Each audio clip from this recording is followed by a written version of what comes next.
오늘 말씀은 그 죽음 직전에 구원을 받았던 한 강도, 또 죽음 직전까지 구원하시는 일에 최선을 다하셨던 예수님의 이야기를 여러분들과 함께 나누려고 합니다. 이 이야기는 너무나도 보석과 같은 이야기이고 정말로 우리에게 주는 메시지가 너무나도 강렬하기에 특별히 모든 죽어가는 것을 사랑해야지 라고 하는 윤동주 시인의 한 대목에서 죽어가는 것에 대한 온전한 사랑을 바쳤던 예수 그리스도의 이야기를 오늘 여러분들과 함께 해보려고 합니다. 이 이야기는요, 2024년도 부활주일의 일부 예배 때 잠깐 나눴던 이야기의 한 40%가 그 설교의 내용과 조금 겹치는 부분들도 있거든요. 근데 오늘 저녁에 나오시는 여러분들은 일부 예배 나오시는 분들이 아니라 좀 새롭게 듣는 분들도 계셨겠고, 혹시 들으셨다면 다시 한번 리마인드 하시는 시간도 되었으면 좋겠습니다. 미리 말씀드립니다. 설교의 40%는 예전에 했던 설교다. 여러분들에게 말씀드릴게요. 한 강도의 고백입니다. 또 예수 그리스도의 귀한 긍휼이 만났습니다. 이것을요, 한 강도의 고백, confession, 그리고 예수 그리스도의 긍휼이 여김, compassion, 말이 비슷하죠. 고백과 긍휼이 만나서 아름다운 빛을 발하는 귀한 이야기입니다. 많은 사람들은요, 이렇게 생각해요. 이 에피소드가, 이 사건이 죽음 직전에 있었던 한 강도가 이렇게 마음을 돌이키고 회개하여서 얻은 정말로 값진 아슬아슬한 구원이었다라고 많은 사람들은 생각해요. 그러니까 우리가 죽음 직전까지 깨어 있다가 마지막까지라도 믿음 잘 붙잡고 있다가 주님, 내가 주님 의지합니다, 주님 나를 구원해 주십시오, 이렇게 이야기하고 천국 갈 수 있는 그러한 이야기라고 사람들은 생각해요. 근데 여러분, 그런 메시지가 아닙니다. 그런 메시지가 아니라 오늘 이 말씀에는 이런 뜻이 있는 거예요. 모든 죄인은 우리의 자신의 어떤 선한 행위가 아니라 오직 예수 그리스도의 은혜로만 값없이 구원받는다라고 하는 것을 아주 극적으로 보여준 이야기입니다. 오늘 세 가지를 이야기할 텐데요. 첫 번째, 두 명의 강도를 여러분들에게 소개하려고 그래요. 예수님의 양 옆에 두 강도가 있습니다. 근데 이 오해는 버리셨으면 좋겠어요. 이 두 강도 가운데 오른편에 있었던 강도는 구원받았던 강도, 왼편에 있었던 강도는 끝까지 예수님을 믿지 못하고 멸망했던 강도라고 하는 뜻은 없어요. 항상 우리는 오른쪽은 좋은 거, 왼쪽은 나쁜 거 그렇게 생각해서 오른쪽에 있는 강도는 구원받았고 왼쪽에 있었던 강도는 끝까지 주님을 영접하지 못하고 멸망했다, 그렇게 우리가 흔히들 이야기하는데 사실 오른쪽 왼쪽이라고 하는 정보는 없습니다. 그냥 한편에 있는 강도죠. 이것도 한번 챙겨가셨으면 좋겠어요. 그런데요 여러분, 두 사람이 예수님 양옆에 십자가에 달려있는데 그 중에 어떤 쪽인지는 모르겠지만, 그게 오른쪽인지 왼쪽인지는 모르겠지만, 한쪽에 있는 사람은 예수님을 비방하였고 한쪽에 있는 사람은 예수님께 내 자신을 좀 기억해달라고 부탁을 했다는 겁니다. 한 사람은 비방을 했고 한 사람은 부탁을 했다. 조금도 차이가 없는 똑같은 상황 속에서 한 사람은 죽어가다가 구원을 받았고 한 사람은 죽어가다가 결국 멸망했다라고 하는 이야기입니다. 한 사람은 예수님의 말씀 똑같이 들었을 텐데 한 사람은 그 예수님의 말씀을 나에게 주시는 계시의 말씀으로 들었고, 한 사람은 이 말씀에 대해서 에이 그런 게 어딨어 라고 그 말씀에 대해서 허무맹랑하게 들었던지, 아니면 수수께끼 도통 무슨 뜻인지 알아듣지 못하겠다, 이렇게 하나님의 귀한 말씀에 대해서 듣지 못한 상황이 있다고 하는 이야기입니다. 여러분, 이거 우리 이야기 한번 도전해 볼까요? 여러분들은 어떠실까요? 여러분, 진지하게 질문합니다.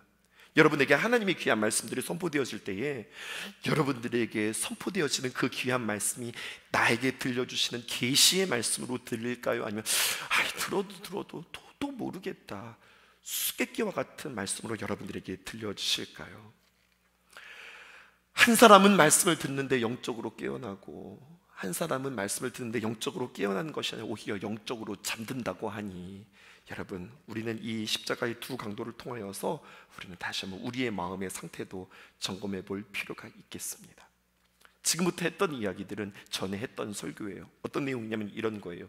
이 본문을 잘 해석하기 위해서 병행 본문이라고 하는 것이 있는데, 여러분, 마태복음 27장 44절에 보면 우리가 좀 유심 있게 봐야 됩니다. 마태복음 27장 44절에 보면 이렇게 기록되어 있어요. 함께 십자가에 못 박힌 강도들도, 단수예요, 복수예요? 복수입니다. 두 강도 모두가 다 이와 같이 욕하더라 라고 이야기하고 있어요.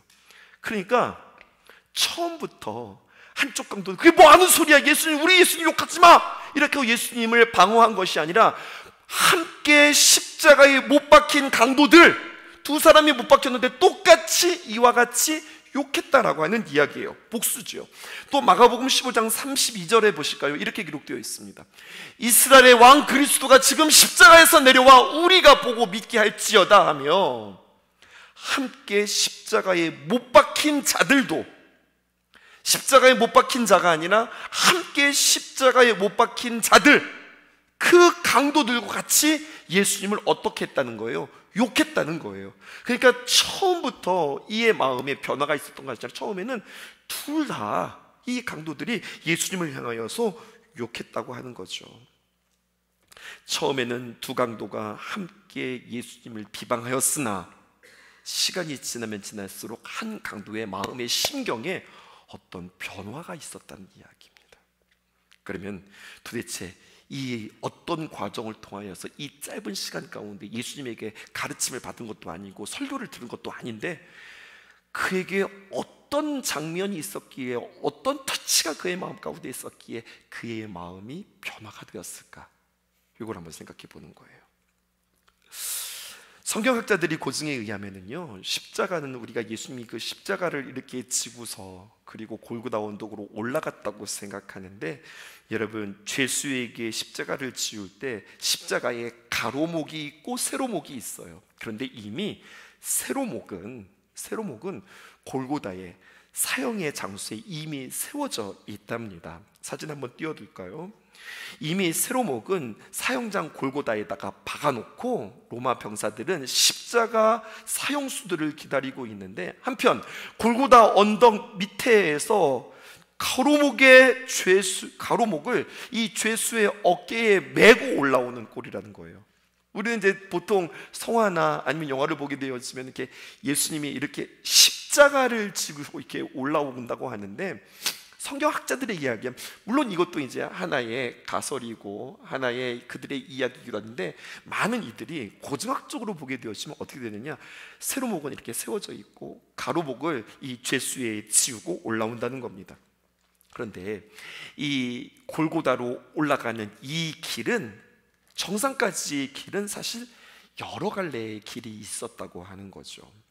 분명 그 길에는 지름길도 있었다는 겁니다. 하지만 로마 당국은 이 죄인들과 함께 지름길, 빠른 길, 직선거리를 그들이 쓰지 않고 오히려 우회하면서 뱅뱅 돌아가면서, 여러분들, 그렇게 지름길을 통하지 않고 굽이 돌고 우회하는 길들을 선택했다고 하는 거죠. 왜 그랬을까요? 많은 사람들에게 십자가의 사형수를 전시하기 위해서예요. 보여주기 위해서예요. 로마는 참혹한 십자가형을 집행하면서 유대 민족에게 사실 교보제의 역할을 하는 거죠. 너희들이 이 나라에 반역하면 이렇게 죽는다. 로마 제국에 대한 반항과 항거에 대하여서 강한 경각심을 주기 위해서 그들에게 보여주는 그러한 사형 제도였다는 겁니다. 예수님은요, 너무 극도로 고문에 시달리고 또 너무나도 극도로 탈진한 까닭에 잔인한 병사들도, 로마 병정들도 구레네 시몬을 선택해서 예수님의 십자가를 대신 지게 하는 일들이 이제 성경에 기록되어져 있습니다. 근데요, 이제부터 또 다른 생각을 하는 거예요. 죄수들이 이게 쭉 골고다 언덕으로 올라가는데, 이거는 지난번에 여러분들과 함께 나누지 않았던 이야기예요. 분명 죄수들이 올라갈 때에 여러분 순서에 따라서 올라가지 않았겠어요? 맨 앞에 예수님이 쓰셨을까요? 아니면 맨 뒤에 예수님이 쓰셨을까요? 어떤 순서에 따라서 십자가를 지고 이 죄수들이 올라갔을까요? 분명 세 명이 이게 함께 올라가서 십자가에 딱 매달릴 텐데 어떤 순서였을 것 같으세요? 자, 첫 번째, 예수님, 그래도 예수님이 일단은 포커스가 맞춰졌어요. 예수님 먼저 가고 그래야 다음에 나중에 죄수들이 뒤에 따라왔을 것이다. 상상이라도 해보는 거예요. 성경에 나와 있지 않으니까 그냥 상상해보는 거예요. 예수님 제일 먼저 가셨을 것 같으세요? 반대로 뭐 같이 똑같이 올라갔다 이런 대답은 없는 거예요. 또 반대로 예수님이 워낙 체력도 나쁘시고 워낙 힘이 없고 너무나도 그의 몸이 탈진한 상태이기 때문에 맨 뒤에 쳐졌을 것이다. 그래서 앞에 있었던 죄수들이 먼저 앞서가고 예수님은 맨 뒤에 따라왔을 것이다. 어떨 것 같으세요? 여러분, 성경을 읽을 때 이런 상상력 참 중요한 것 같아요. 성경을 읽으면서 이렇게도 생각해보고 저렇게도 생각해보고, 마치 성경을 읽을 때 이것이 마치 영화처럼 여러분들에게 다 떠올라서 그럴 수도 있겠구나, 그럴 수도 있겠구나 생각하시면 참 좋을 것 같아요. 성경에 답은 없습니다. 성경에 없는 이야기들을 우리가 주장할 수는 없어요. 그런데 그냥 그렇게만 한번 생각해 보자고요. 그런데 여러분, 분명한 사실은 강도가 글쎄 예수님이 이렇게 십자가를 지고 올라가는 모습을 뒤에서 따라보면서 왜 이렇게 못 가는 거야 막 그러면서 따라갔을런지, 아니면 자기들도 먼저 척척척척 올라가고 예수님이 뒤에 따라왔을런지는 모르겠지만, 분명한 사실은 이 강도들이 예수님의 그 고난을 대하는 모습, 십자가를 대하는 모습, 매맞는 모습, 그 모든 것들을 한 공간에서 같이 공유했다고 하는 사실만큼은 분명해요.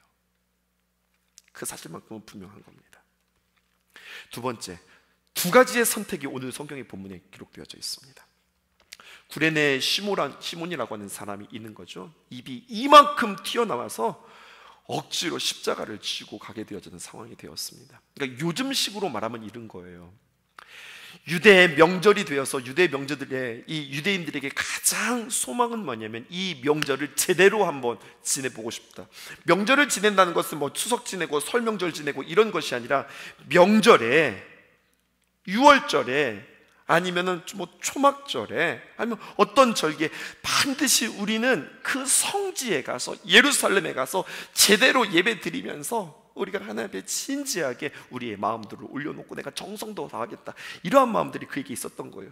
그런데 이제 디아스포라, 많이 흩어졌던 유대인들이 그렇게 이스라엘 예루살렘으로 찾아오는 것이 쉽지 않았고, 오기 위해서는 얼마나 많은 준비와 또 얼마나 많은 고대와 기다림으로 그 자리에 오는지 모를 거예요. 몇 년 동안 성지순례를 고대하면서 돈을 모아서, 돈이 없으면 뭐 요즘 말로 말하면 대출이라도 받아서 일단 끌어당겨서 성지순례길에 오른 거예요. 아무 옷이나 입었을까요? 기왕이면 우리가 성지순례 가는데 정말로 좋은 옷도 입고 그렇게 만반의 준비를 하고 예루살렘 성지에 왔는데, 남대없이 나에게 너 등치 크니까 일로 와봐, 너 십자가 져, 이렇게 이야기하니 이게 얼마나 당황스러운 걸까요? 당시 십자가는 뭐 영광의 십자가, 사랑의 십자가 이런 것이 아니라, 당시 십자가는 치욕의 십자가예요. 여러분, 만약에요, 아이들이 밥 먹으면서 똥 얘기를 한다고 이야기해 보세요. 어른들도 혼날 걸. 너 지금 밥 먹으면서 지금 밥맛 떨어지게 무슨 얘기하는 거야? 지금 밥 먹으면서 그런 말 하는 거 아니야? 라고 아마 어른들한테 혼날 걸요. 예수님 시대의 식사 문화 가운데 밥 먹을 때 반드시 하지 말아야 할 이야기가 있어요. 그게 바로 뭐냐면 십자가에 대한 이야기입니다. 십자가 생각만 하면은요, 구토가 나올 정도로 더럽고 치욕스럽고 끔찍해서 생각조차 하고 싶지 않은 것이 십자가예요. 로마인들은 그들에게 반역하는 자들에게 십자가형을 선고했지만, 아무리 로마인들 사이에서 극악무도한 죄를 지었다 하더라도 로마인들 사이에서는 십자가형을 허락하지 않았어요. 십자가는 그렇게 끔찍한 형벌이었다고요.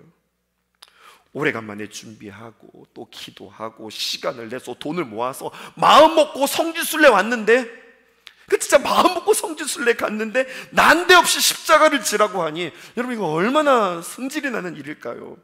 또 로마 군대의 명령에 여러분 거절할 수도 없는 상황이고, 재수가 더럽게 없는 사람이 바로 구레네 시몬이었다고 하는 거죠. 그러니까 얼굴 표정이 장난이 아니었을 거예요. 정말 싫은데, 그런데 이상한 거예요. 뭐가 이상하냐? 그 예수님과 함께 십자가를 나란히 지고 가는 동안에 그 가운데 자신에게 뭔가가 느껴지기 시작하는 거예요. 본의 아니게 십자가 위에서 죽으시는 예수님의 모습을 끝까지 목격하게 되어지고, 그리고 여러분, 그의 마음이 바뀌는 것뿐만 아니라 그는 예수님을 따르는 제자가 되었습니다. 그것을 어떻게 알 수 있느냐? 여러분, 우리가 지금 누가복음을 읽고 있잖아요. 누가복음을 읽을 때에 첫 번째 1차 독자들이 있었어요. 근데 1차 독자들, 제일 먼저 이 누가복음을 기록하고서 초대교회 교인들이 이것들을 읽을 때 뭐라고 이야기하면, 구레네 시몬을 그냥 구레네 시몬이라고 이야기하지 않고 알렉산더의 아버지, 루포의 아버지인 구레네 시몬, 이렇게 이야기하는 거예요. 이게 무슨 말이냐면, 우리로 말하면 이런 거예요. 아니, 우리 교회에 그 김장로님의 아버지 있잖아요. 우리 신앙생활하면서 그 김장로님의 그 아버지, 그분이 그 구레네 시몬이잖아요. 예수님께서 십자가에 못 박히실 때 그때 그 십자가를 지셨던 그분이잖아요. 지금 이렇게 이야기가 되어지는 거예요. 그러니까 그 사건을 통하여서 그의 심경이 변했을 뿐만 아니라 그 예수님을 그 마음 가운데 받아들이고 그는 그리스도인의 제자가 되었음을 보게 되어지고요. 나중에 사도 바울의 서신 가운데서도 보면은 그 루포의 아내를 이 사도 바울이 어머니라고 부르는 그러한 대목들도 나오는 걸로 봐서, 이 구레네 시몬은 처음에는 참 싫었지만 예수님과 함께 공간 가운데 같이 예수님과 그 시간들을 보내면서 그의 마음들이 변하게 되었고 심경의 변화가 있을 뿐만 아니라 자신의 임무가 다 끝났으면 됐다 하고 그냥 탁 내팽개치고 돌아갈 수도 있었지만, 글쎄요, 돌아갔는지 안 돌아갔는지도 모르겠지만 여전히 그 십자가의 충격은 그의 마음 가운데 남아 예수님의 제자의 길을 걸어가는 길을 선택했다고 하는 이야기죠. 한 목사님의 서술을 여러분들에게 읽어드릴게요. 이렇게 표현하고 있어요. 예수님에 대하여서 그 십자가를 대하는 그 모습입니다. 이 이상한 죄수 예수는 악의에 가득 차 욕하는 군중들을 향하여 일체의 욕설과 저주로 대꾸하지 않고, 그렇다고 두려움에 떨고 있는 것 같지도 않았다. 못이 그의 손을 관통하는 순간에도 오히려 그 손바닥은 펴져 있었다. 십자가에 달린 어떤 죄수도 손바닥을 편 채 그의 손에 못이 관통하도록 그의 손을 내주는 죄수는 단 한 사람도 없었는데, 그런데 이상하다. 예수의 손바닥은 오히려 의지적으로 힘을 주어서 자신의 손을 내준다. 로마 병정이 못을 내리칠 때 사력을 다해서 손을 움켜쥐고 저항을 했는데, 이상한 저 죄수 예수는 그의 손을 순순히 병사들에게 내어준다. 마치 이 순간을 기다렸던 것처럼 말이다. 도대체 이 사람은 누구란 말인가?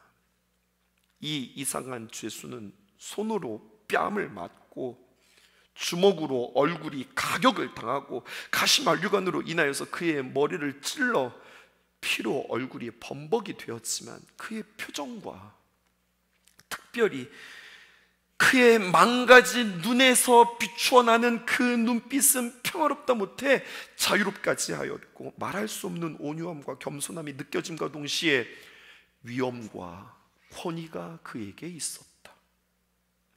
예수라고 하는 사람이 자신을 못 박고 자신의 옷으로 제비를 뽑고 희롱하는 로마 병사들을 향하여서 오히려 기도한다. 아버지, 저들을 사하여 주시옵소서. 저들이 하는 것을 알지 못하나이다. 이 사람은 십자가에 달려 죽는 순간에도 하나님을 아버지라 부름으로 못 박혀 있음에도 불구하고 여호와 하나님을 끝끝내 아버지라고 부른다. 그리고 로마 병사를 향하여서 기도하며 그들의 무지를 탄식한다. 나는 이런 기도를 들어본 적도 없고 배워본 적도 없다. 심지어 구약의 위대한 시편의 저자들도, 아브라함도 모세도 다윗에게도 이 위대한 기도를 나는 단 한 번도 들어본 적이 없다. 여러분, 이 글이 공감이 되세요?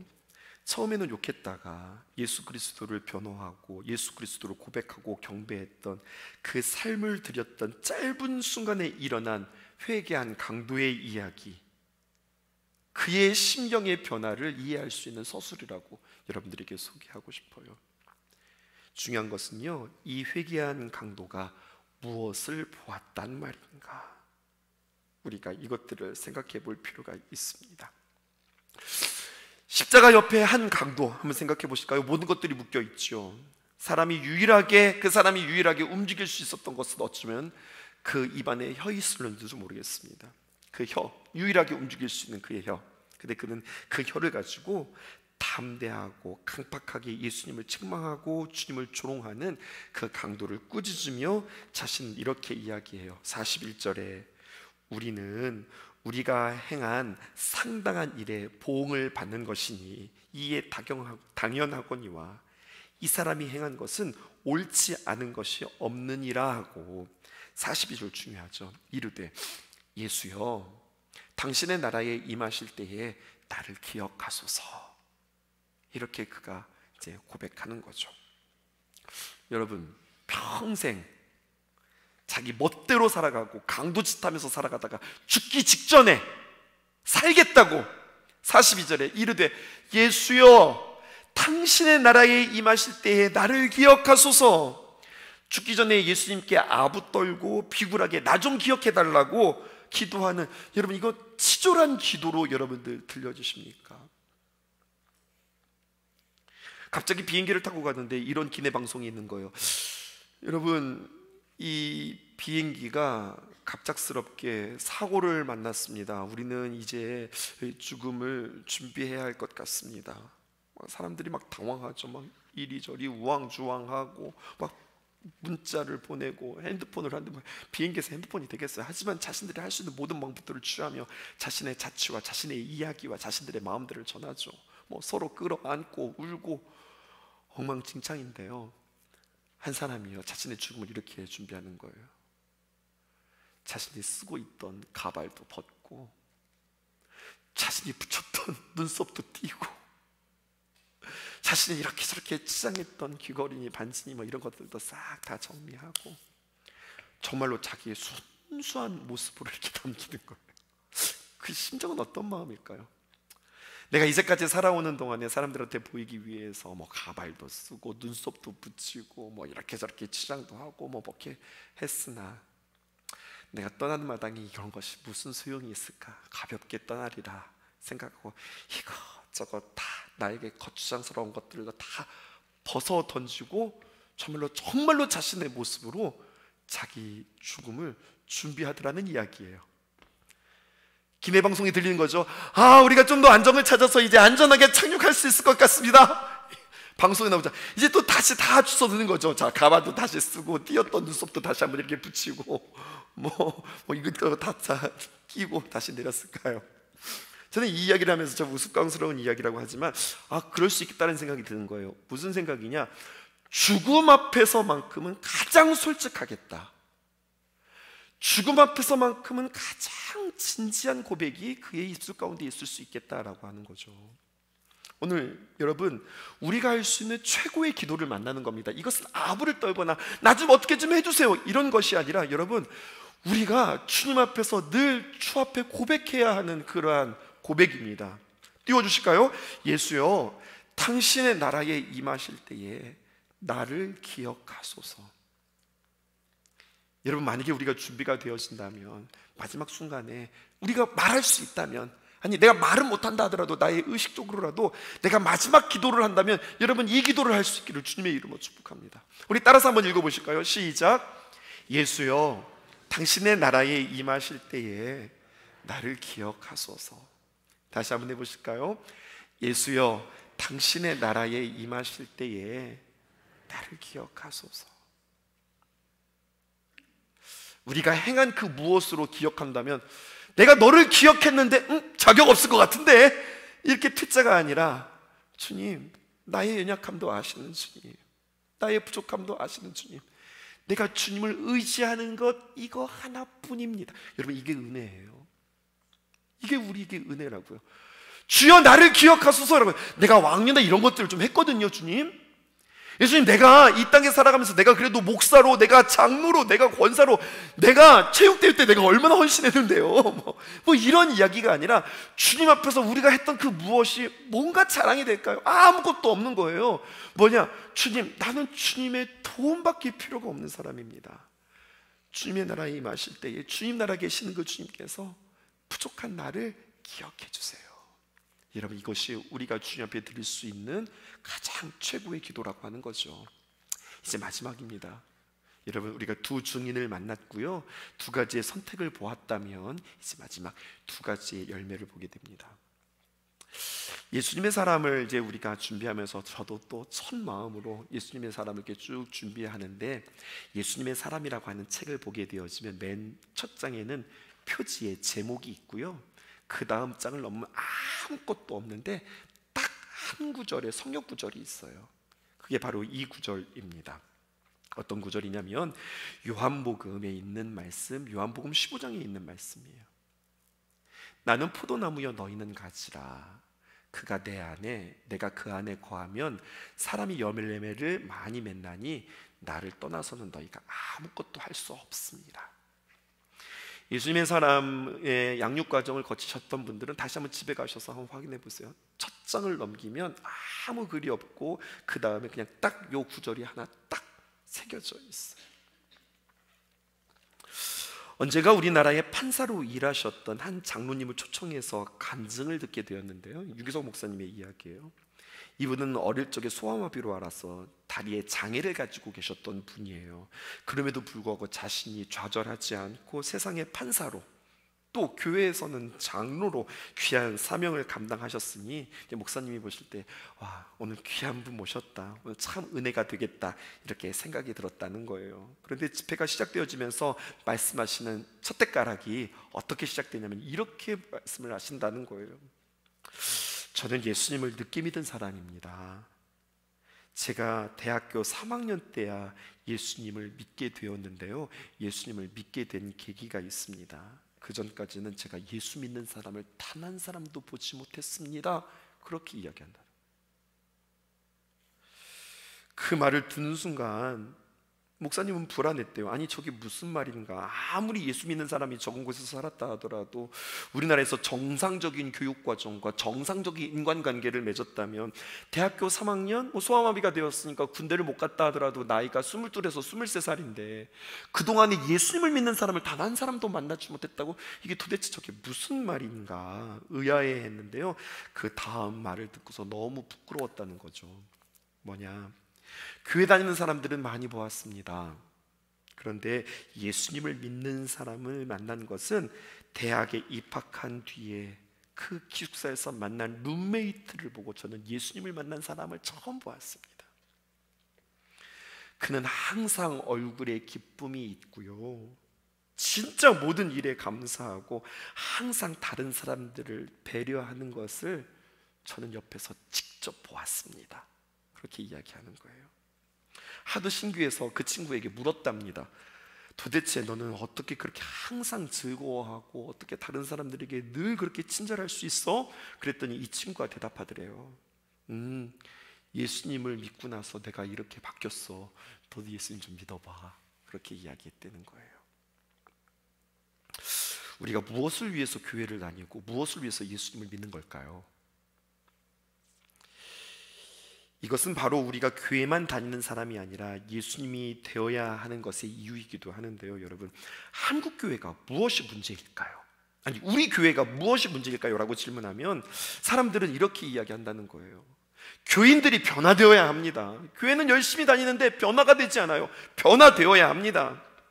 성경은 많이들 압니다. 설교는 많이들 듣습니다. 그런데 변하지는 않습니다. 이게 문제입니다. 이렇게 이야기한다는 거예요. 그런데요, 진단이 나왔어요. 문제는 뭐냐? 우리가 변하지 않는다는 게 문제라는 거예요. 그런데 기억하세요. 자칫 잘못하면 오류에 빠지기 쉬워요. 지금부터 아주 중요한 이야기하는 겁니다. 여러분, 삶은 변화시키는 것이 아니라 삶은 변화되어지는 겁니다. 열매는 우리가 맺는 것이 아니라 열매는 맺어지는 겁니다. 항상 기뻐해야 하는 것이 아니라 그냥 항상 기쁘게 되고요, 쉬지 말고 기도해야 하는 것이 아니라 그냥 내가 기도하지 않으면 살 수 없게 되어지는 겁니다.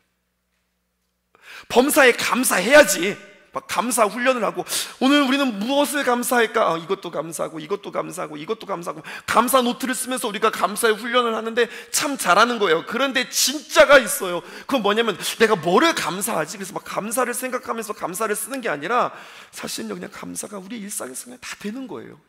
그냥 만날 때마다 감사하다, 이거 너무 감사하다, 이런 일들이 있는데 너무 감사하다, 감사하다, 이렇게 되어지는 거예요. 예수님의 교제 다시 한번 이야기할까요? 제목 다음에 아무것도 없고 맨 앞장에 처음 나오는 성경 구절 다시 한번 띄워주시죠. 나는 포도나무요 너희는 가지라. 그가 내 안에 내가 그 안에 거하면 사람이 열매를 많이 맺나니 나를 떠나서는 너희가 아무것도 할 수 없습니다. 여러분, 나는 포도나무요, 주님께서 그렇게 말씀하셨고 우리는 뭐라고요? 그의 가지다. 그럼 우리가 해야 할 일은 열심히 열매를 맺는 게 아니라 우리가 해야 할 일은 무엇이냐? 우리가 그 안에 거하고 주님이 우리 안에 거하는 거, 다시 말해서 그 포도나무에 그냥 우리가 가지가게 딱 붙어 있기만 하면 열매는 그냥 맺는 거라는 이야기예요. 독실한 신앙인이었던 윤동주 시인은 하늘과 바람과 별과 시라고 하는 그 시집을 통하여서 우리 성순호 목사님 그렇게 말씀해 주셨는데, 하늘은 하나님을, 바람은 성령님을, 그리고 별은 예수님을 의미한다고 했는데요, 윤동주 시인이 이렇게 이야기하죠. 모든 죽어가는 것을 사랑하는 법, 어떻게 이야기했습니까? 더 나눕시다, 더 살핍시다, 우리가 사랑하기에 우리가 더 힘씁시다라고 이야기하지 않았다는 거예요. 윤동주 시인의 그의 고백을 볼까요?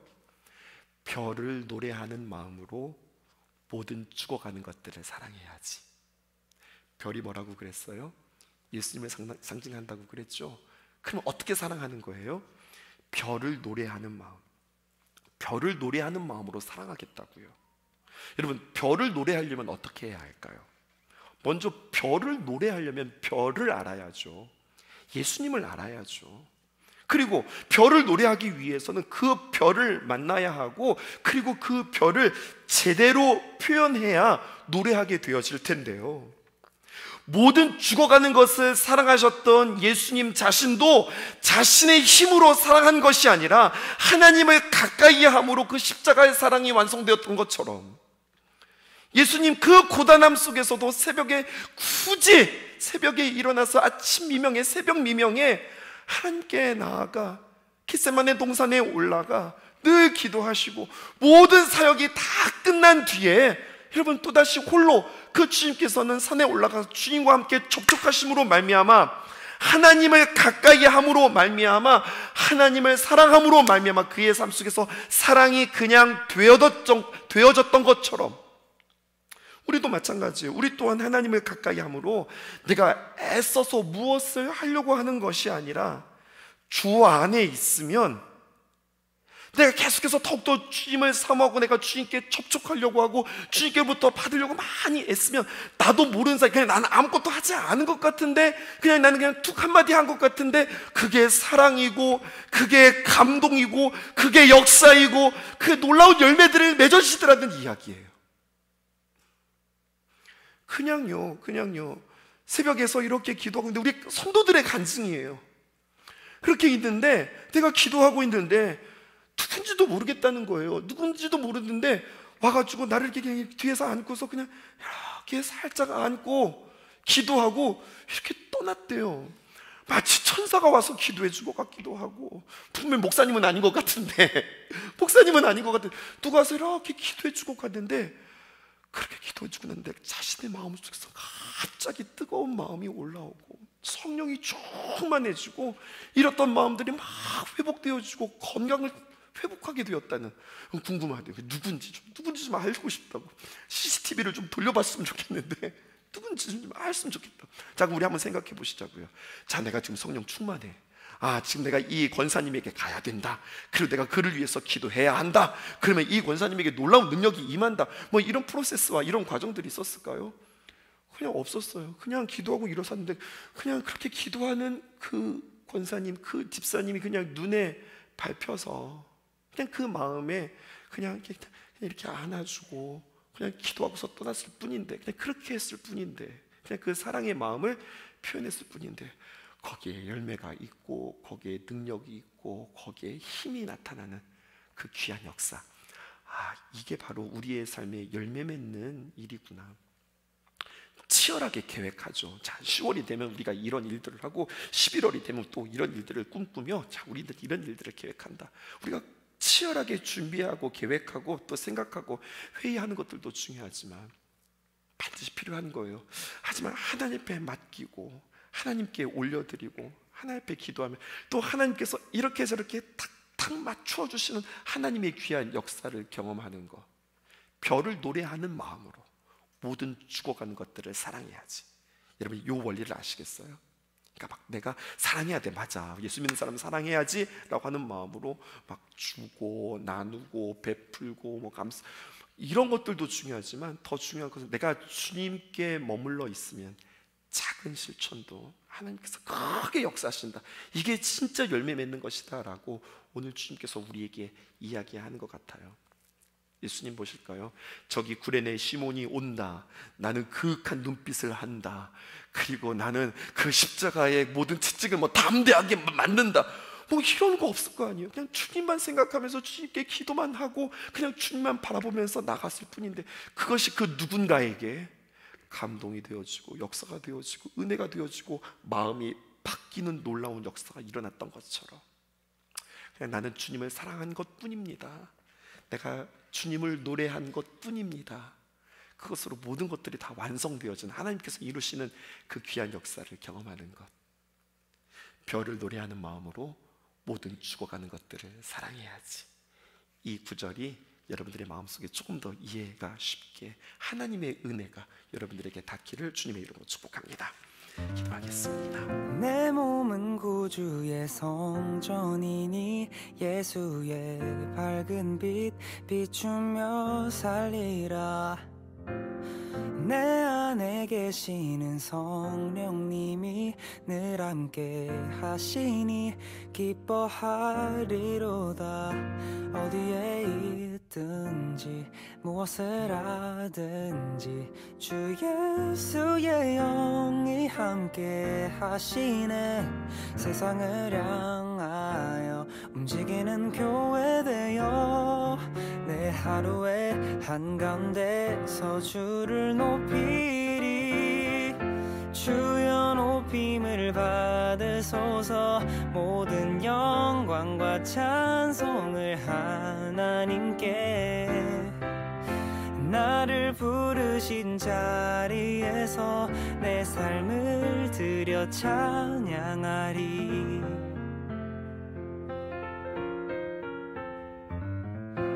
내 몸은 구주의 성전이니 예수의 밝은 빛 비추며 살리라. 내 안에 계시는 성령님이 늘 함께 하시니 기뻐하리로다. 내 몸은 구주의 성전이니 예수의 밝은 빛 비추며 살리라. 내 안에 계시는 성령님이 늘 함께 하시니 기뻐하리로다. 어디에 있든지 무엇을 하든지 주 예수의 영이 함께 하시네. 세상을 향하여 움직이는 교회 되어 내 하루의 한가운데서 주를 높이리. 주여 높임을 받으소서. 모든 영광과 찬송을 하나님께. 나를 부르신 자리에서 내 삶을 드려 찬양하리.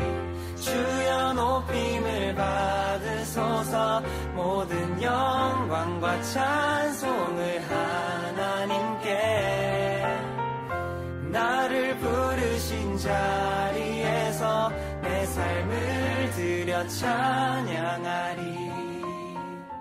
매일의 걸음이 구별된 걸음으로 내 삶의 고백이 아버지 능력으로. 매일의 걸음이 구별된 걸음으로 내 삶의 고백이 아버지 능력으로. 매일의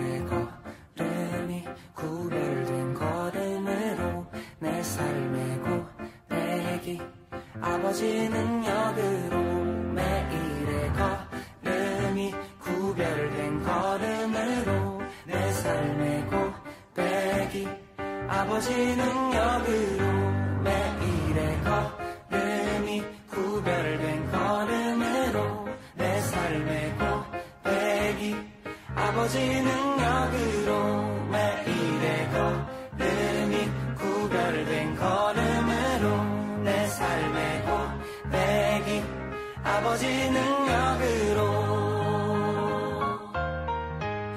어디에 있든지 무엇을 하든지 주 예수의 영이 함께 하시네 세상을 향하여 움직이는